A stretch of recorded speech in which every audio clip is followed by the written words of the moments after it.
So I will today discuss the potential energy of an object at A height. यानी कोई भी object अगर उसको हम कुछ हाइट तक रेज कर रहे हैं तो उसके अंदर क्या पोटेंशियल एनर्जी होती है, उसके अंदर जो एनर्जी स्टोर होती है उसको तो हम लोग पोटेंशियल एनर्जी कहते हैं। तो कितनी amount of potential energy store होगी, ठीक है। अब कोई ऑब्जेक्ट है, उसको सपोज किसी हाइट h तक, ठीक है, हमने उसको उठाया है। फॉर एग्जांपल ये कोई ऑब्जेक्ट है, कोई ब्लॉक है या कोई मास है, ठीक है, उसको इस ज़मीन से अपने सर तक उठा लिया, अपने सर पे रख लिया इसको उठा के, ठीक है। तो हम मान लेते हैं मेरा हाइट h है, तो हमने जो इस ऑब्जेक्ट को उठा के यहाँ तक लाया है, तो इस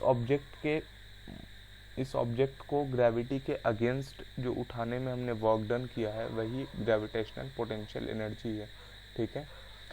तो इस ऑब्जेक्ट को जितना ज़्यादा हाइट तक हम लोग रेज करेंगे उतनी ज़्यादा इसके अंदर एनर्जी स्टोर होगी, ओके।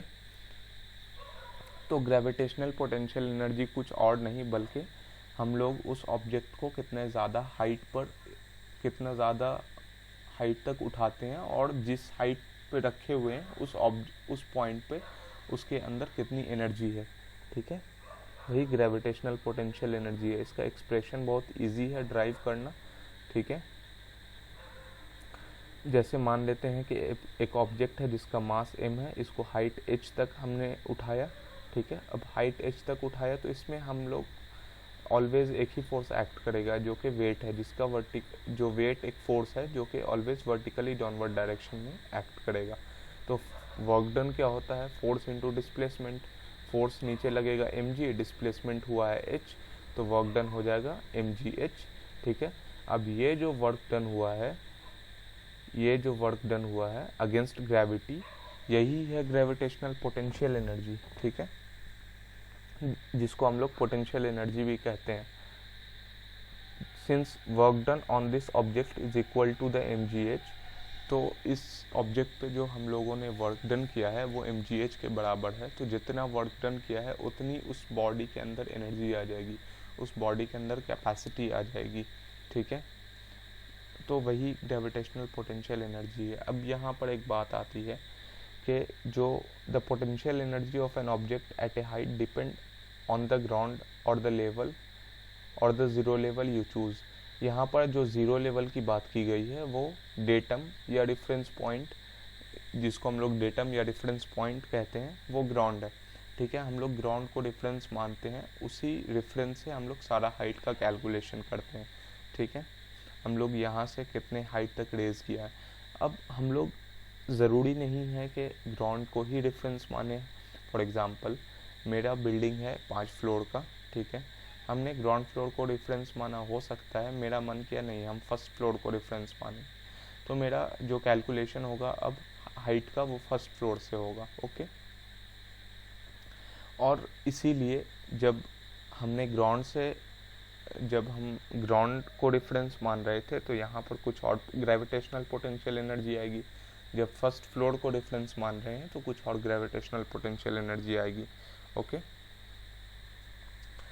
तो it is very useful to note that work done by gravity depend upon the difference in vertical height. हाँ, सबसे इम्पॉर्टेंट बात यह है कि जो भी ग्रेविटी के अगेंस्ट या ग्रेविटी के टुवर्ड्स में वर्क डन होगा वो वर्टिकल हाइट पे डिपेंड करता है, ठीक है। इसके और इसके बीच में कितना वर्टिकल हाइट है ये इस बात पे बिल्कुल नहीं डिपेंड करेगा कि वो किस पाथ से वो हाइट को अचीव किया गया है। मतलब उसको इस पाथ से भी हम यहाँ पे ले जा सकते हैं, इस ब्लॉक को उठाया सीधा स्ट्रेट, कुछ डिस्टेंस ऐसे चले, फिर ऐसे चले, फिर ऐसे चले, फिर ऐसे चले, या फिर हम ऐसे घूम के इतने दूर घूम के यहाँ पर आ सकते हैं, ठीक है। तो सारे कंडीशन में अगर उसका इनिशियल पॉइंट और फाइनल पॉइंट सेम है तो यहाँ पर जो वर्क डन होगा वो mgh ही होगा, okay. So the next topic is क्या जो अलग अलग फॉर्म्स ऑफ एनर्जी हैं, kinetic energy, potential energy, thermal energy, nuclear energy, internal energy, तो ये क्या एक फॉर्म से दूसरे फॉर्म में कन्वर्ट किए जा सकते हैं? हाँ, बिल्कुल कन्वर्ट किए जा सकते हैं। इसी को हम लोग law of conservation of energy कहते हैं, जो हम लोग अभी आगे के टॉपिक में पढ़ेंगे, ठीक है। हम लोग नेचर में ऑब्जर्व कर सकते हैं। जैसे हम बोल रहे हैं ये साउंड एनर्जी हुआ, ठीक है। कोई ऑब्जेक्ट ज़मीन पे गिरता है तो उसकी पोटेंशियल एनर्जी काइनेटिक एनर्जी में चेंज होती है, साउंड एनर्जी में चेंज होती है। और भी अलग फॉर्म ऑफ एनर्जी है, लाइट एनर्जी है, इलेक्ट्रिकल एनर्जी है, हीट एनर्जी है, ठीक है। वो कैसे हम लोग एक दूसरे के एक फॉर्म से दूसरे फॉर्म में कैसे कन्वर्ट होता है। अब एक बात आती है law of conservation of energy. ये लॉ ये कहता है कि energy can neither be created nor be destroyed but it can be converted from one form to other, ठीक है। एनर्जी को ना क्रिएट किया जा सकता है न डिस्ट्रॉय किया जा सकता है। मतलब यूनिवर्स की जो टोटल एनर्जी है वो कांस्टेंट है, ठीक है। वो एनर्जी बस एक फॉर्म से दूसरे फॉर्म में ट्रांसफॉर्म होती रहती है, ठीक है।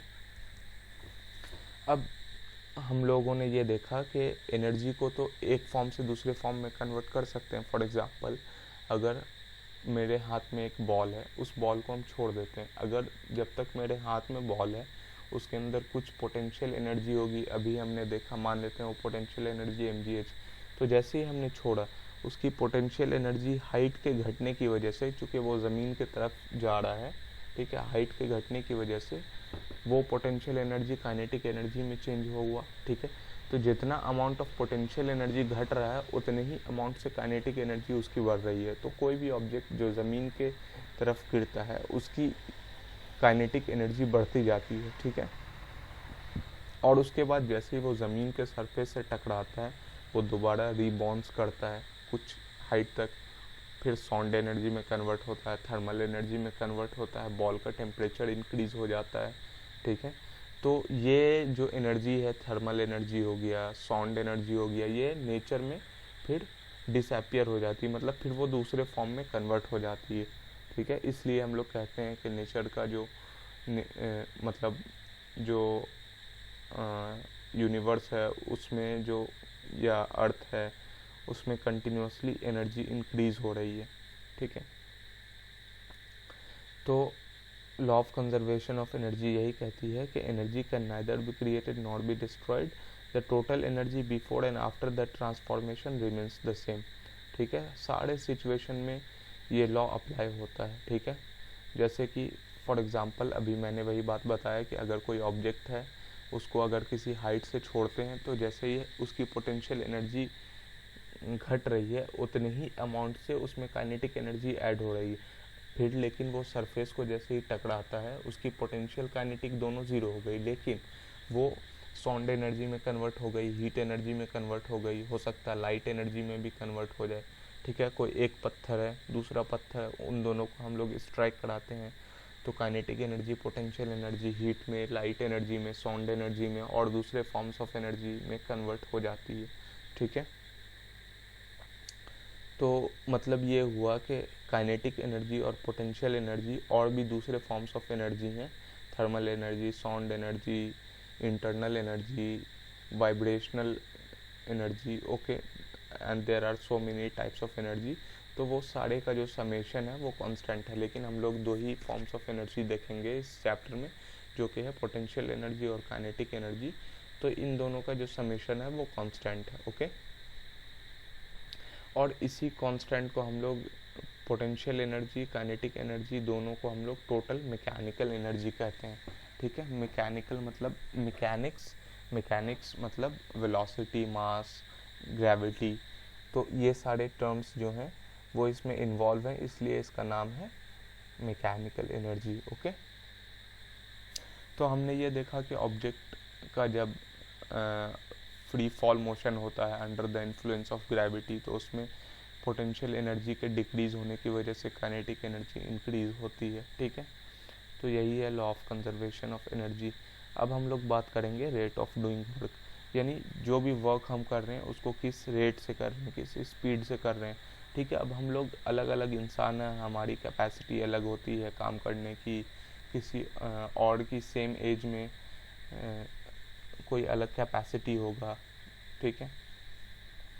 कोई स्ट्रॉन्ग पर्सन है जो कोई सर्टेन वर्क को कम टाइम में कर लेता है, ठीक है। फॉर एग्जांपल मुझे सीढ़ी चढ़ना है, 5 फ्लोर हो सकता है, मुझे 5 मिनट लगता हो, कोई दूसरा इंसान है उसको 3 मिनट लगता है, ठीक है। तो दोनों आदमी सेम हाइट पे पहुंचता है, कोई एक आदमी उसी काम को कम टाइम में किया, ठीक है, यानी उसका रेट ज़्यादा है वर्क करने का, ठीक है, उसकी टेंडेंसी ज़्यादा हुई, ठीक है। कोई मोटरसाइकिल है, कोई ज़्यादा, उसकी किसी मोटरसाइकिल की स्पीड ज़्यादा होती है, किसी की कम होती है, ठीक है, किसी का इंजन का पावर ज़्यादा होता है, किसी का कम होता है।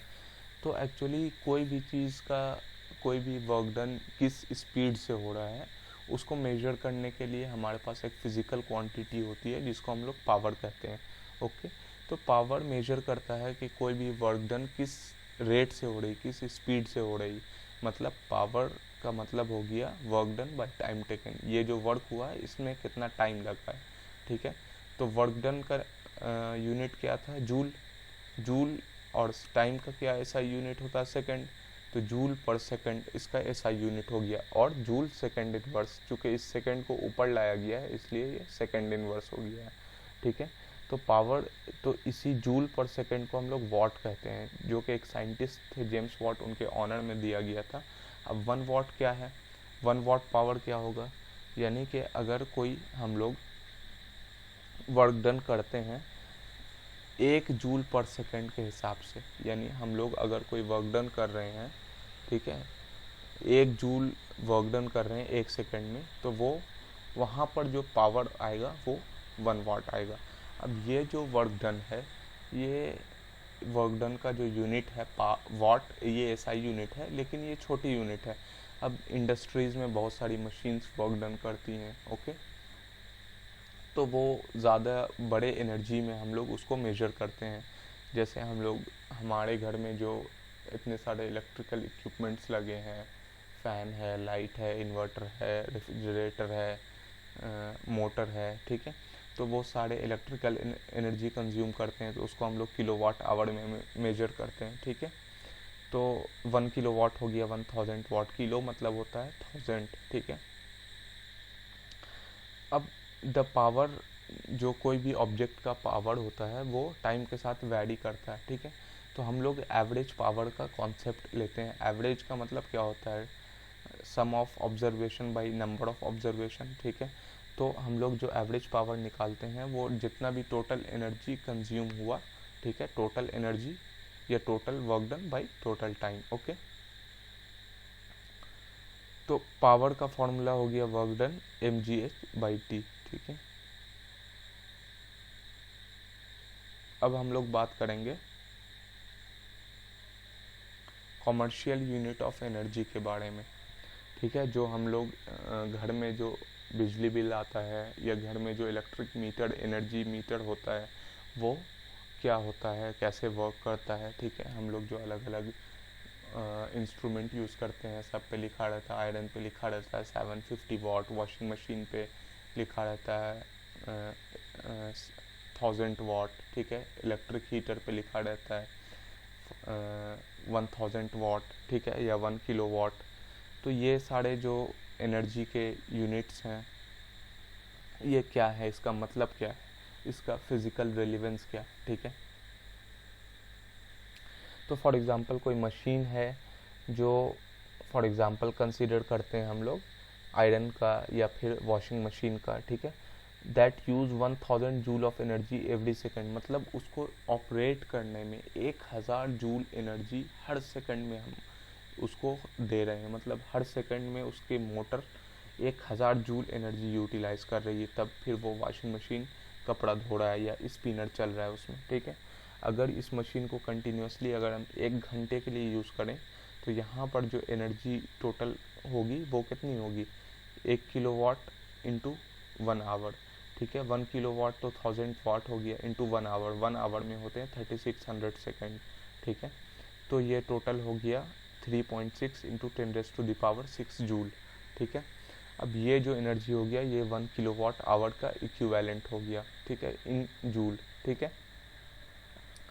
तो जो एनर्जी हम लोग हाउस होल्ड में, यानी हाउस होल्ड इक्विपमेंट्स जैसे गीज़र, आयरन, ये सब चीज़ हो गया, या फिर इंडस्ट्रीज़ में हेवी मशीनरीज चलती हैं, ठीक है, या फिर कॉमर्शियल इस्टेब्लिशमेंट जैसे स्कूल है या फिर कोई सेंटर है, कॉम्प्लेक्स है, मॉल है, वहाँ एसी है, सेंट्रलाइज एसी है, ठीक है, या जो भी चीज़ वर्क कर रहा है, तो वहाँ पर जो हम लोग एनर्जी यूटिलाइज करते हैं वो एनर्जी को हम लोग किलोवाट आवर में मेजर करते हैं, और इसी को हम लोग नाम दिए है यूनिट। तो हमारे घर में जैसे for example 200 unit energy consume हुआ, ठीक है, या 400 यूनिट एनर्जी कंज्यूम हुआ। तो ये चैप्टर फिनिश होता है। आई होप के आपको इसमें कोई डाउट ना होगा। You can comment and please like the video. Thank you.